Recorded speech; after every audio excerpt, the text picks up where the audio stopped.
ఇసుక అక్రమ రవాణాపై కఠిన చర్యలు. జిల్లా కలెక్టర్ అరుణ్ బాబు. పల్నాడు జిల్లాలో జరుగుతున్న ఇసుక అక్రమ రవాణాపై కఠిన చర్యలు తీసుకోవాలని పల్నాడు జిల్లా కలెక్టర్ అరుణ్ బాబు పోలీస్, రెవెన్యూ, గనుల శాఖలకు ఆదేశాలు జారీ చేశారు. బుధవారం జిల్లా కేంద్రమైన నర్సరావుపేటలోని ఎస్ఆర్ శంకరన్ కాన్ఫరెన్స్ హాల్లో జిల్లా స్థాయి ఇసుక కమిటీ సమావేశం నిర్వహించారు.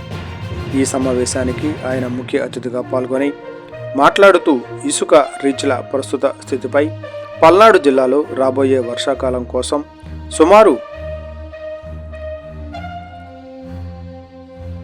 5 లక్షల మెట్రిక్ టన్నుల ఇసుక నిల్వ కోసం ప్రభుత్వ సూచనలపై చర్చించారు.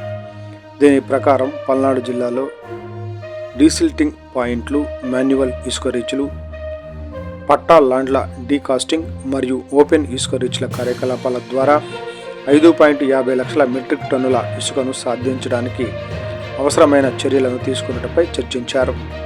ఈ సమావేశానికి సంబంధిత అధికారులు తదితరులు పాల్గొన్నారు.